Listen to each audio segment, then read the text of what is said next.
tal? Buenas noches. Mi nombre es Alejandra Alcalá y el presente tema es funcionamiento de objeto de aprendizaje.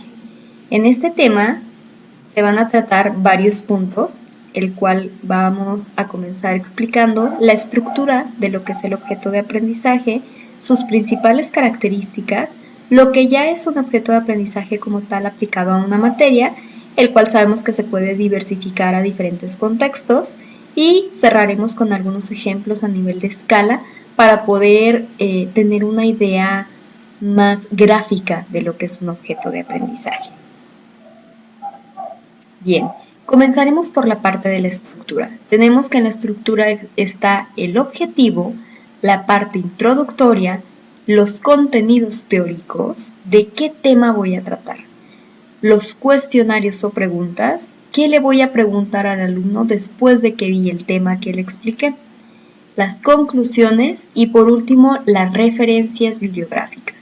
Es importante que estos puntos sean como parte estructural del objeto de aprendizaje para que éste pueda ser llamado como tal. ¿Qué existe dentro de las características? ¿Qué es lo que hace único a ese objeto de aprendizaje? Bien, las características primordialmente es que es reutilizable. Como decíamos en la parte introductoria, a pesar de que este objeto de aprendizaje sea explicado o sea utilizado en una materia o en un contexto en específico, el hecho de ser reutilizable es que podemos contextualizarlo a muchos otros más lugares o materias para poder explicar un tema. Que sea accesible, que al momento de que nosotros creamos un objeto de aprendizaje se pueda subir a alguna red, alguna base de datos en donde varias personas o muchas personas puedan acceder a él. Que sea interoperable.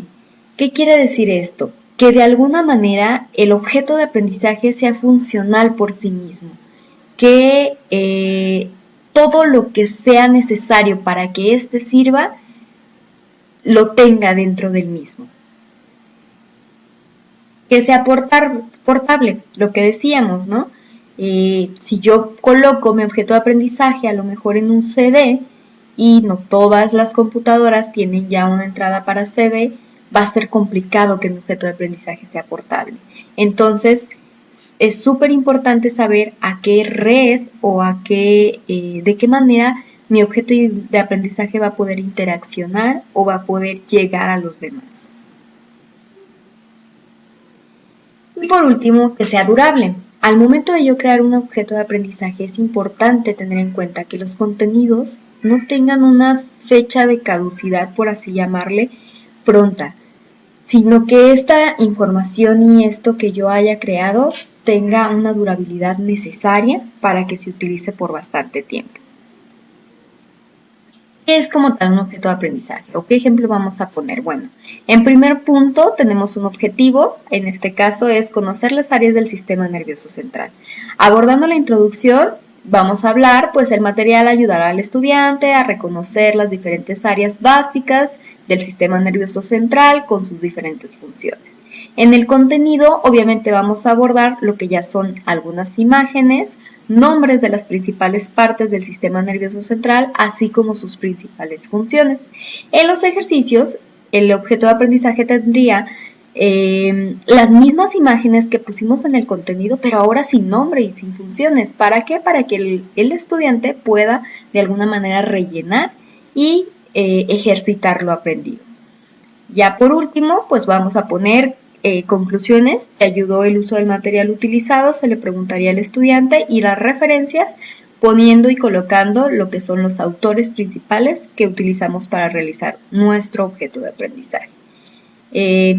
Algunos ejemplos de algunas imágenes que se podrían utilizar para abordar este tema del sistema nervioso central.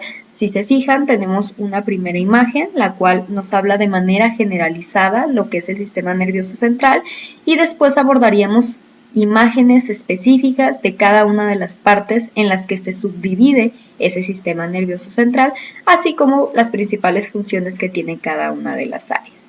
Está bien, y después estas imágenes serían utilizadas también para que el alumno pueda recapitular lo que aprendió, cuáles son los principales nombres y cuáles son las principales funciones de las áreas visualizadas, pero ahora ya sin los nombres y sin la parte clave, ¿no?, de lo que se vio en los contenidos. Ahora vamos a pasar a los ejemplos gráficos de lo que hablábamos en los objetos de aprendizaje. Tenemos aquí 3 imágenes importantes. Nos dice en primer punto que va a haber recursos de aprendizaje que, si se fijan, son unidades muy básicas aquí, en donde pues un recurso es pues un video, un material como muy específico para cierto tema y para cierta materia, ¿no?, utilizable en cierto tema y cierta materia.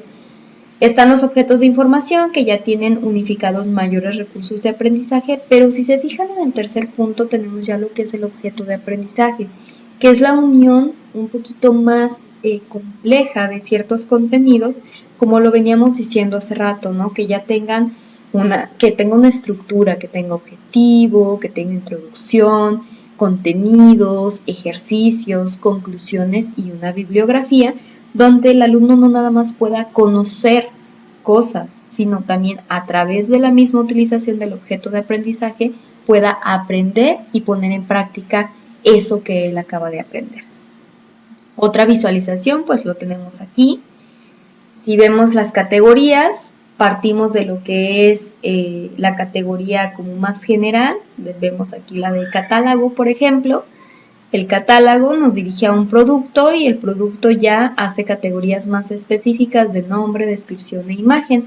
¿Por qué ponemos este tipo de imágenes? Bueno, porque es importante que al momento de nosotros realizar un objeto de aprendizaje sepamos de qué forma categorizarlo y colocarlo con palabras clave para su búsqueda en las bases de datos o en los metadatos como tal, para que sean fácilmente recuperables.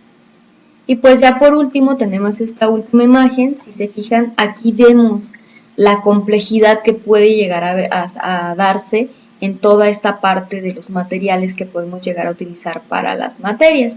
Tenemos aquí en la primera parte lo que es un programa. Si quitamos una sola tablilla de lo que es el programa, tenemos lo que es un curso. Y aquí dentro del curso tenemos lo que es una lección. La lección contiene varios módulos y el módulo contiene varios temas o componentes. Si se fijan, esta es la característica como súper general de lo que son donde se pueden categorizar los objetos de aprendizaje. A la vez, pues este componente de alguna manera pertenece a una base de metadatos. Pues muchísimas gracias por su atención, muchas gracias por ver esta presentación, escucharla y pues nos vemos hasta la próxima.